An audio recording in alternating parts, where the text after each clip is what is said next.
এই রাস্তায় গাড়ি চালাতে গেলে আমাদের সবসময় চাঁদা দিতে হয়, তাই চাঁদা না দিলে আমাদেরকে এভাবে মারধর করতে হয়। রাজনীতি থেকে যদি ইনকামের সোর্স বন্ধ হয়ে যায় তাহলে দেশের অনেক অপরাধ কমে যাবে। আরে ভাই, বাংলাদেশের নাগরিক আমি, তো গাড়ি চালাবো, ভাত খাবো, কিসের চাঁদা? এই সরকার ক্ষমতায় আসলে খালি চাঁদা দাও, চাঁদা দাও, চাঁদা দাও। চাঁদাবাজের ঠিকানা, চাঁদাবাজের ঠিকানা। আমরা এখানে যারা আছি সবাই চালক, আমরা গাড়ি চালাই, ভাত খাই, কিন্তু এই আবার নতুন করে বাংলাদেশে আবার এই নতুন সরকার আসার পরে আবার শুরু হয়েছে চাঁদা। আরে ভাই, বাংলাদেশের নাগরিক আমি, তো গাড়ি চালাবো, ভাত খাবো, কিসের চাঁদা? চাঁদাটা কিসের? চাঁদা দিতে হবে এই বাংলায়, এই জীবনে আমি দেখি নাই। এই সরকার ক্ষমতায় আসলে খালি চাঁদা দাও, চাঁদা দাও, চাঁদা দাও। চাঁদা না দিলে একটা ড্রাইভারকে এইভাবে মানুষ মারে? ড্রাইভার একটা মেডিকেলে যে বসে আছে এখনো, এইভাবে কোনো ড্রাইভারকে মারতে পারে না। এরা যারা মারছে এরা মানুষের নামে, এরা মানুষের খাতায় এদের নাম লেখা থাকার দরকার নাই। আমি এই রুটে সবসময় গাড়ি চালাই। তারেক ভাই, উনি আমাদের একজন সহকর্মী চালক, ঢাকা থেকে আসছে। আসার পথিতে এই ছানিয়াজান বাজারে টেবিল বসিয়ে চাঁদা 300 টাকা নিছে। ওনার কাছে কার্ড না থাকার কারণে আচ্ছা নিছে, আবার ঢাকার উদ্দেশ্যে রওনা দিছে। আবার ওইখানেই তাকে দাঁড় করানো হয়েছে, আবার ওই কার্ডের কথা বলা হয়েছে। তো উনি বলছে যে ভাই, আমার হেল্পার আমার কার্ডটা হারিয়ে ফেলেছে। তখন বলছে যে না, তোমার হেল্পার হারাই ফেলাইছে, ওইটা আমরা বুঝবো না, এখন আমাদের আবার তোমাকে চাঁদা দিতে হবে। উনি চাঁদা দিতে চায় নাই বিধায় ওনাকে বেধড়ক মারধর করা হয়েছে। এখন ওই ভাই রংপুর মেডিকেলে ভর্তি আছে। সাধারণ চালক, আমরা নিম্ন আয় করি, এই সারাদিন মনে করেন গাড়ি চালাই, আমার ওখানে 1000 টাকা সর্বোচ্চ বেতন পাই।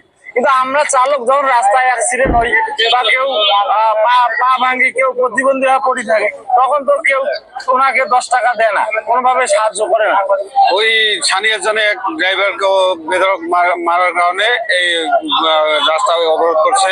আমরা সবাই চালক চাই যে রাস্তায় কোনো জনে চাঁদাবাজ না থাকে। এই রাস্তায় গাড়ি চালাতে গেলে আমাদের সবসময় চাঁদা দিতে হয়, তাই চাঁদা না দিলে আমাদেরকে এভাবে মারধর করতে হয়। আমরা চাঁদাবাজের অনেক শিকার হয়ে গেছি। আমরা চাই না যে আমাদের বাংলাদেশে কোনো চাঁদাবাজ না থাকুক। স্থানীয় থানা, পাটগ্রাম থানারও পোস্ট অফিসার আছে এখানে।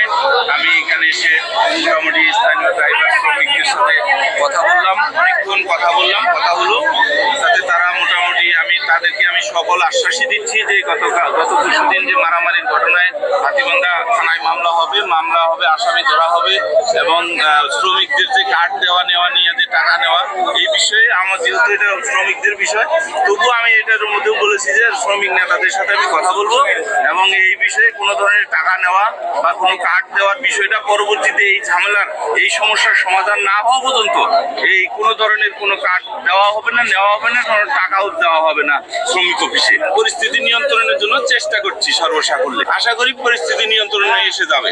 স্থানীয় লোকজন আমার কথা শুনেছে, অনেকেই হয়তো কেউ আছে, এখনো একটু দ্বিমত আছে, এই জন্যই হয়তো তারা একটু এটা বুঝতেছে আর কি। যাই হোক, আমি আশা করি এই সমস্যার সমাধান করতে পারবো। ভাই, আমার প্রশ্ন হইল, বাংলাদেশে কত লোক চাঁদাবাজি করে আর সাধারণ মানুষ আছে কত লোক? সবাই মিলে যদি একটা ধাক্কা দেন, এই চাঁদাবাজের ঘর বাড়ি সব ধুলায় মিশে যাবে। আপনারা সবাই একতা হয়ে চাঁদাবাজদের গণতোলায় দিবেন, রাস্তায় ফিসা ফেলাবেন, চাঁদাবাজ কমে যাবে ইনশাআল্লাহ।